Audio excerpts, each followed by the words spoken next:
ओम गणेशाय नमः। गणु बाबा, जिनका प्रिय और पसंदीदा भोग मोदक है, जो एक बहुत ही अच्छे राइटर हैं, बुद्धि के देवता, और जिन्होंने अपनी दुनिया सिर्फ और सिर्फ अपने माता पिता की सेवा में देखा। भगवान श्री गणेश जी की कहानी हम शायद बहुत बार सुने हैं, पर मन नहीं भरता। एक बार फिर गणेश चतुर्थी नियर बाई है, तो सबसे पहले आप सभी को गणेश चतुर्थी की बहुत बहुत बहुत सारी शुभकामनाएं। तो चलिए फिर से उनकी कहानी सुनते हैं आपके अपने ही चैनल हीरोइनास स्टोरीज दिल से हमेशा पर, आपकी अपनी ही दोस्त और होस्ट एलजी के साथ हमेशा। कहते हैं एक दिन माता पार्वती जी कैलाश पर्वत पर अकेली थी और उन्हें स्नान के लिए जाना था। तब उन्होंने मिट्टी से एक बालक की रचना की और उनका नाम गणेशा रखा। और उन्होंने उस बालक को आदेश दिया कि जब तक वो नहाकर ना निकले तब तक वो यहीं खड़े रहकर किसी को अंदर ना आने दे।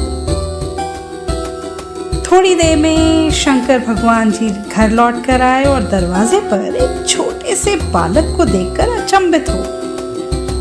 अंदर जाने के लिए जैसे ही आगे बढ़े, हमारे गणु बाबा ने तो उन्हें उसी वक्त रोक दिया। भगवान शंकर जी ने काफी रिक्वेस्ट की, लेकिन भाई मातृ भक्त हमारे गणु बाबा कहाँ मानने वाले थे। अपनी जगह से वो हिले तक नहीं और हमारे भोलेनाथ जी को अंदर जाने नहीं दिया। अब क्या था, हमारे भोले बाबा जी का गुस्सा तो सभी जानते हैं। तो बस गुस्से में उन्होंने अपने नंदी जी को भेजा कि बालक को जरा मना सके, पर सारी कोशिश व्यर्थ थी। नंदी बाबा की भी गणु बाबा ने नहीं सुनी।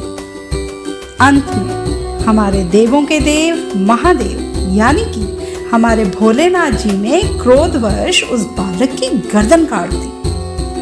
पार्वती जी जब नहाकर निकली और अपने पुत्र गणेशा को इस अवस्था में देखा तो वो बहुत ही ज्यादा क्रोधित हो गई।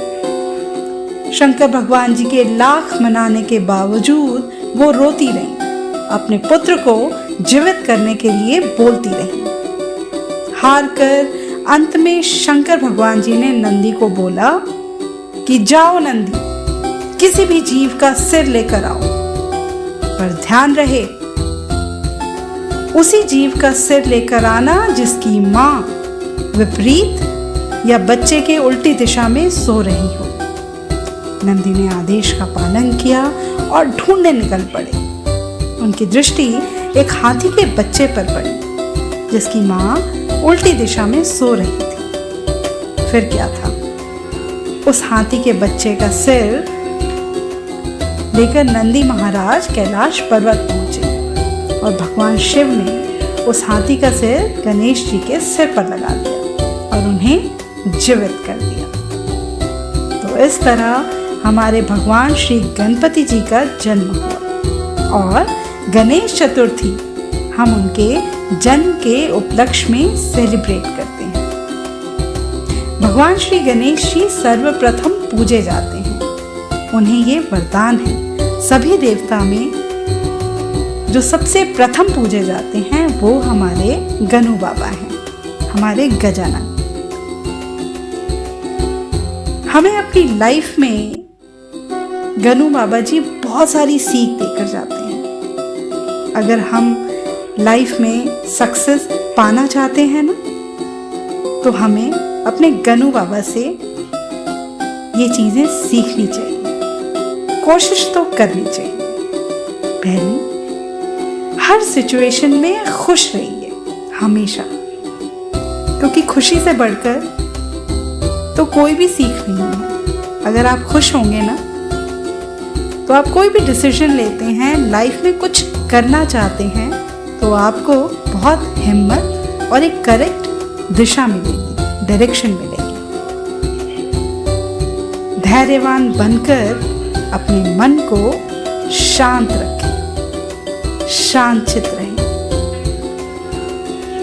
जब हमारा मन विचलित नहीं होगा ना, तो हम एक बहुत अच्छे डिसीजन मेकर बन सकते हैं। कभी भी भेदभाव छोटे बड़ों का ना करें। यह भी एक बहुत ही इंपॉर्टेंट सीख है जो हमें गनु बाबा से सीखनी चाहिए। जितना प्यार उन्होंने नंदी प्रभु से किया, नंदी भगवान जी से किया, उतना ही प्रिय उनको अपनी सवारी मूषक राज भी थे।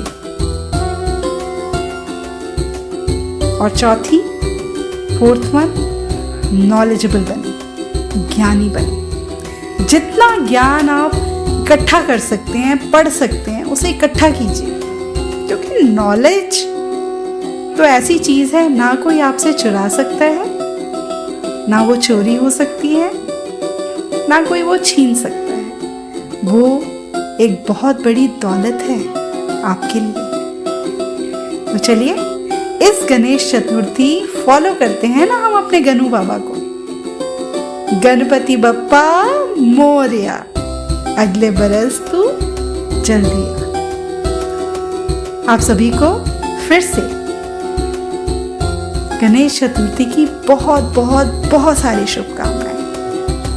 भगवान श्री गणेश आप सभी की मनोकामनाएं पूर्ण करें और आप सभी को बहुत खुश रखें। Thank you so much. आज की कहानी बस यहीं तक। अगली बार जरूर सुनना ना भूलिए हमारा पॉडकास्ट स्टोरीज दिल से हमेशा, हमारे चैनल हीरोइनास पे, जहाँ पर आप हमेशा सुनते हैं बहुत ही खूबसूरत और प्यारी प्यारी कहानियाँ जो आपके दिल को छूती हैं। तो अगर हमारी कहानी आपको पसंद आई है तो प्लीज़ लाइक, सब्सक्राइब और कमेंट करना और शेयर करना तो बिल्कुल ना भूलें। Thank you so much for watching it. Bye bye and अपना बहुत बहुत बहुत बहुत ध्यान रखिए।